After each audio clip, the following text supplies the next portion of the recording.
dan benar cara memanggilnya, maka semua permintaan Anda sulit bagi Allah untuk menolaknya. Dikabulkan seketika. Nama itu kalau disebutkan dalam doa, maka Allah seketika akan menjawab doanya, dan jika dia meminta, maka akan mengabulkan segala permintaannya.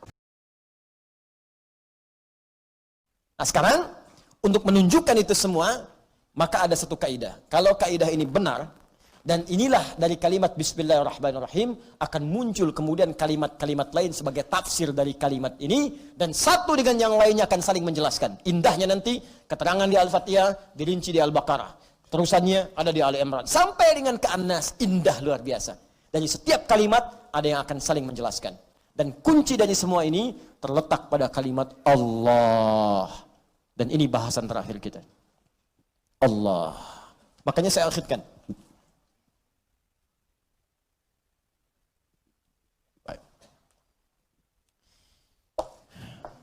Saya bacakan dulu kaidahnya. Kitabnya At-Ta'rifat karya Imam Al-Jurjani. Ya. Nanti saya bawakan lagi beberapa kitab yang lain.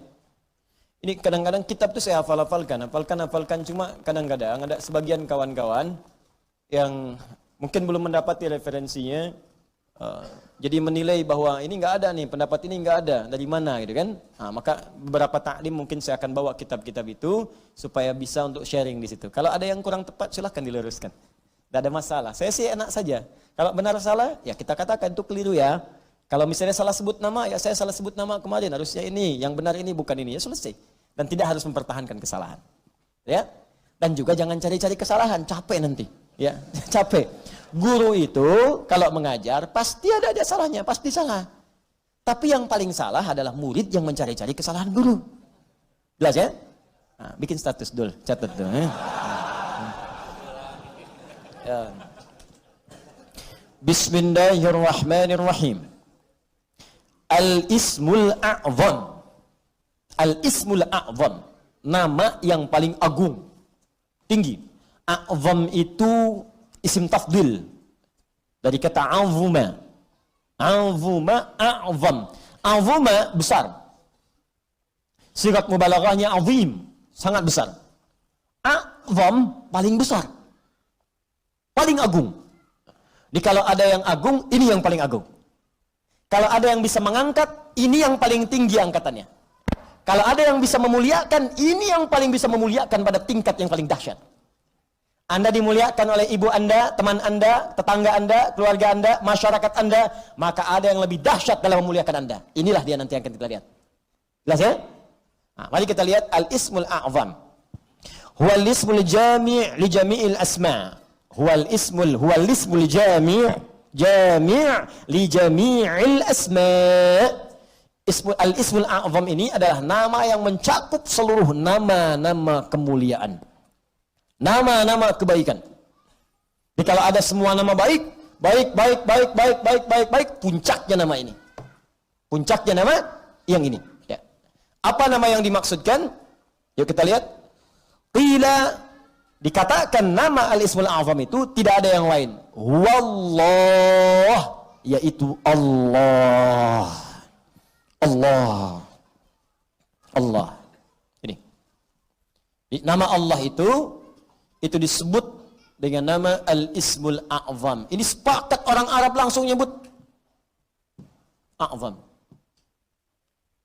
Nama yang paling tinggi, nama yang paling agung, nama yang paling dahsyat. Al-Ismul Jami' li Jawami' Sifatil Mahmudah li Jami'il Asma'. Nama terbaik, teragung yang mencakup semua nama kebaikan yang pernah ada. Makanya ketika Allah memperkenalkan nama ini, Allah menyebutkan bahwa nama Allah ini memiliki semua sifat-sifat nama-nama kebaikan. Baik namanya ataupun sifatnya. Itu kita temukan di Quran surah ke-7 Al-A'raf ayat 180. Quran surah ke-7 ayat 180.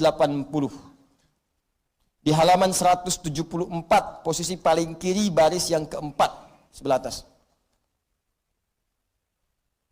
Walillahil asma'ul husna fad'uuhu biha.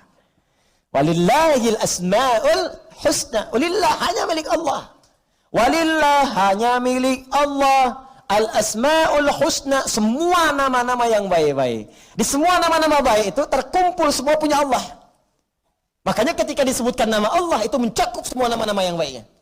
Di Anda ketika menyebut nama Allah, Allah, Allah, ya Allah, Allahumma, ya Allah, itu sudah mencakup semua nama-nama yang terbaik yang melekat pada Allah Subhanahu wa taala dan sifatnya. Makanya kalau Anda mau memanggil kepada Allah, kata Allah silakan sebut nama Allah secara singkat.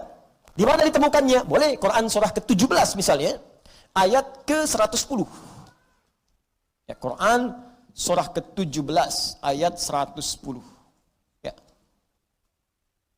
Halaman 293.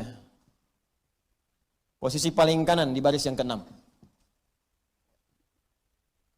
Qulid'u Allah awid'u ar-Rahman ayyamma tad'u falahul asma'ul husna.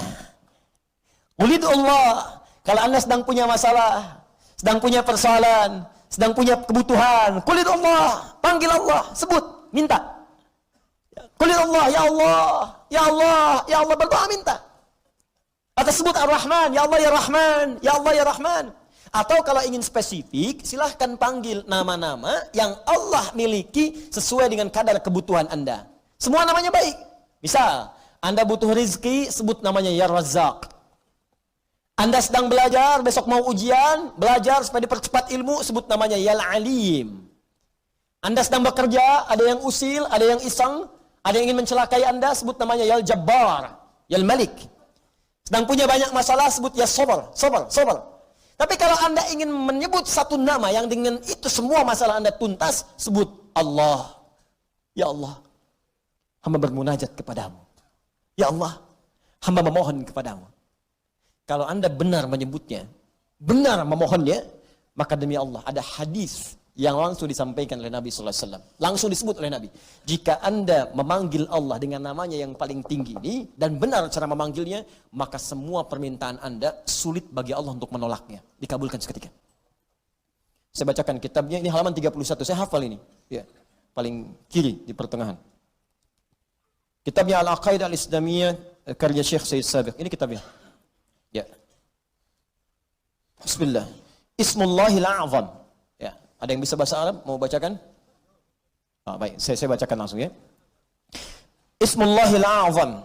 Ya. Wa kama anna lillahi hadhil asma' falahu ismun a'zam idza du'iya bihi ajaba wa idza su'ila bihi a'ta. Allahu akbar. Dan sebagaimana Anda ketahui bahwa Allah Subhanahu wa taala memiliki nama-nama yang sangat mulia, ya. Ar-Rahman, Ar-Rahim, Al-Malik, Al-Quddus, ya, dan seterusnya. Di balik nama itu ada nama yang paling tinggi. Dan kalau nama paling agung, paling tinggi itu Anda sebut dalam berdoa, idza du'iya bihi ajaba, maka Allah akan langsung mengabulkan. Wa idza su'ila bihi a'fa, dan jika Anda memohon kepada Allah minta dengan nama itu, maka Allah akan memberikan apa yang Anda minta. Ya, mari kita lihat. Ja'a dzikruhu fima yali min ahadits. Kalau Anda tidak percaya, berikut ini saya tampilkan beberapa hadis-hadis, ya, yang mengabadikan kepada kita peristiwa-peristiwa dimaksud dari Nabi sallallahu alaihi wasallam. An Buraidah radhiyallahu taala anhu qala, hadis pertama dari Buraidah, ya semoga Allah meridai kepada beliau, qala sami'an nabiyyu sallallahu alaihi wasallam rajulan yad'u. Satu kali Nabi sallallahu alaihi wasallam pernah mendengar seorang lelaki sedang berdoa. Lelaki itu berdoa kedengaran oleh Nabi. Ya, apa doanya? Mari kita lihat. Wa huwa yaqulu, dan dia berkata, Allahumma inni as'aluka bi anni ushhidu annaka antallah la ilaha illa antas samad alladhi lam yalid wa lam yulad wa lam yakul lahu kufuwan ahad. Allahumma ighfirli. Saya baca ke kitab. Bi anni ushhidu annaka antallah la ilaha illa antal ahadus samad alladhi lam yalid wa lam yulad wa lam yakul lahu kufuwan ahad. Allahu akbar. Dia membaca pertama, usyhidu bi annaka antallah, ya Allah. Perhatikan nih. Saya bersaksi Engkau Allah. Engkau Allah. Engkau Tuhanku ya Allah. Engkau Tuhanku yang memerintahkan aku ya Allah untuk bermohon hanya kepadamu. Aku bersaksi Engkau satu-satunya Tuhan, tidak ada Tuhan yang lain. Aku bersaksi hanya memohon kepadamu, tidak ada syarikat untukmu. Allah disebutkan namanya. Maka apa yang terjadi? Perhatikan. Faqala walladhi nafsi biyadi laqad sa'ala Allah bismihil a'zam alladzi idza du'iya bihi ajab wa idza su'ila bihi a'ta. Allahu akbar. Dalam riwayat orang ini berkata, ya Allah ampuni saya, Allahumma gfirli, ya Allah ampuni saya. Maka kata Nabi, perhatikan kalimatnya kata Nabi, walladzi nafsi biyadi, saya bersumpah karena Allah. Saya bersumpah dengan nama Allah yang menggenggam jiwaku. Jadi Nabi mempertaruhkan jiwanya, ya, mempertaruhkan dirinya dalam genggaman Allah untuk menyampaikan makna yang sangat dalam ini. Ini sumpah nih. Walladzi nafsi biyadi itu sumpah. Ini sumpah tertinggi dari seorang hamba yang menunjukkan kemudian keesaan Allah Subhanahu wa taala. Nabi itu cukup berkata, kata-katanya benar karena sifatnya itu siddiqul amin. Ya, siddiqul amin. Jadi kalau bersumpah ada yang serius di situ, ada yang sangat penting. Saking pentingnya sampai bersumpah. Anda percaya enggak dengan saya? Tidak, sumpah demi Allah yang menggenggam jiwa saya, yang bisa mewafatkan saya kapanpun. Saya bersumpah. Ini hadis bersumber dari Nabi sallallahu alaihi wasallam. Pertanyaan saya, semakin percaya enggak dengan saya? Semakin ya? Ini Nabi yang bersumpah. Maka kata Nabi, apa kata Nabi? Laqad sa'alallaha bismil a'zam. Orang itu tadi telah memohon kepada Allah dengan menyebutkan nama yang paling tinggi. Nama yang paling agung. Alladzi idza du'iya bihi ajab wa idza suhila bihi a'ta. Nama itu kalau disebutkan dalam doa, maka Allah seketika akan menjawab doanya, dan jika dia meminta, maka akan mengabulkan segala permintaannya. Hadisnya sahih. Hadisnya sahih. Rawahu Abu Dawud wa Tirmidzi wa Nasai wa Ibnu Majah wa qala al-Mundziri qala Syekhuna Abu al-Hasan al-Maqdisi wa isnad la mat'ana fihi wa la alam annahu ruwiya fi hadha hadits ajwad minhu. Allahu akbar. Hadis ini diriwayatkan oleh para ahli hadis, Abu Dawud, At-Tirmidzi, An-Nasai, Ibnu Majah, bahkan Al-Imam Al-Mundziri mengatakan ini riwayat enggak ada celaknya. Enggak ada celaknya, sahih. Sahih, dan saya tidak melihat riwayat yang lebih baik daripada ini. Ya, hadisnya sahih. Hadisnya saya tampilkan, riwayatnya saya sampaikan, kitabnya saya tunjukkan, dan manfaatnya kita dapatkan. Allah. Nah, coba pertanyaannya, ini kan kalimat dirangkaikan di situ, Bismillah, Allahnya sudah muncul. Bahkan yang paling dahsyat, Rahman Rahimnya datang. Harusnya kalau sudah Bismillah, sifat Rahman Rahim itu datang. Bismillah, minum, Rahmannya turun, berkah minumannya, dituliskan pahala akhirat dengan Rahimnya. Harusnya begitu. Bismillah, sembuh. Ada keberkahan dalam kesembuhan. Sembuh penyakitnya, dituliskan pahalanya. Istighfar di situ saat sakit ada pahala, segala ada pahala, sembuh. Ada keberkahan dalam sembuhnya. Kalau orang sakit kemudian sembuh, dan sembuhnya ada berkahnya, maka saat sembuh itu, semua hasil dari sakitnya akan mengantarkan dia pada ibadah. Dosa diampuni, begitu sembuh, ibadah dia meningkat. Jadi kalau Anda pernah sakit, Anda istighfar, Anda berdoa, terus sembuh. Nah saat sembuh itu justru semakin jauh dari Allah. Itu artinya ada yang nggak berkah dalam doa itu. Ada yang nggak berkah dalam obat itu. Ada yang nggak berkah dari orang-orang yang datang menjenguk Anda itu. Ada yang nggak berkah. Kalau berkah itu makin rajin. Kenapa Anda sakit yang datang orang pengajian? Yang datang orang masjid? Jadi begitu Anda selesai sakitnya, datang jadi sembuh, kadang-kadang jadi asbab hidayah. Rajinlah ke masjid. Rajin bangun malam, itu berkah di situ. Itulah Bismillah.